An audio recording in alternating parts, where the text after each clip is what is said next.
Hello there, good morning and welcome to Obinwannem World News Update. My name is Obo Promise, the news presenter. On our news update this morning, the 13th day of July 2024, Ukrainian president to hold talks with Irish Prime Minister. Ukrainian President Volodymyr Zelensky will meet Thursday Irish Prime Minister Simon Harris at Shannon Airport on Saturday. It will be the first bilateral meeting with Mr. Zelensky in the Republic of Ireland and will focus on Russia's ongoing invasion of Ukraine. The Press Association understands Mr. Harris is expected to express his condolences for Ukrainian citizens killed in the war. It comes after the country's biggest children's hospital was bombed earlier this week. It is understood Mr. Harris will also express the Republic's full support for Ukraine's bid towards European Union membership.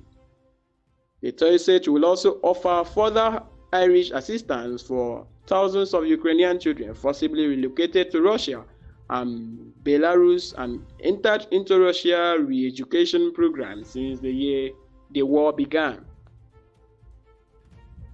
Additionally, Mr. Harris will confirm the Republic's membership of an international coalition for the return of the estimated 20,000 children.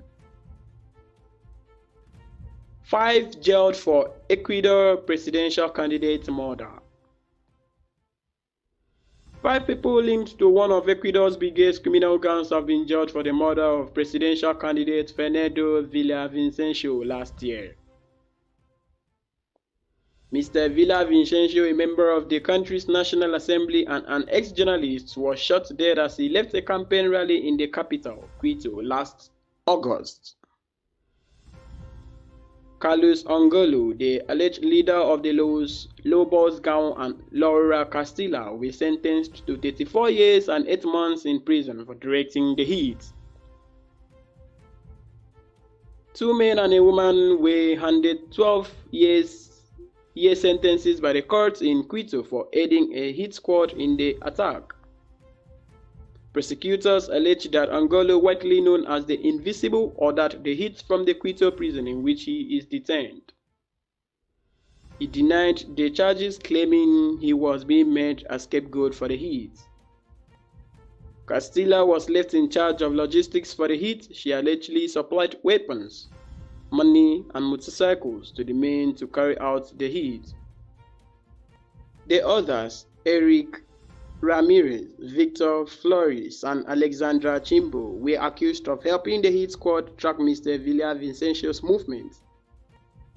More than 70 people gave evidence during the trial, including a key witness who said the gang had been offered more than $200,000 to kill Mr. Villavicencio.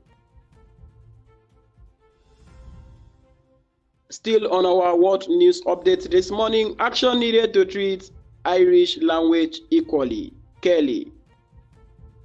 Immediate and sustained action is needed by the European Parliament to ensure Irish is treated equally to other European languages. That is according to the Irish MEP and former president of the GAA, Sean Kelly. He claimed that the Irish speakers in Northern Ireland who hold Irish passports can face problems in applying for jobs and their parliament. He has also called for it to establish a link with Queen's University Belfast, QUB, in order to recruit more Irish-speaking staff. Mr. Kelly has written to the President of the European Parliament, Roberta Metsola, raising his concerns. Irish was recognized as official language of the European Union in 2007. It is one of 24 official languages in the European Union, which means that speeches in the Parliament and documents are translated to and from Irish.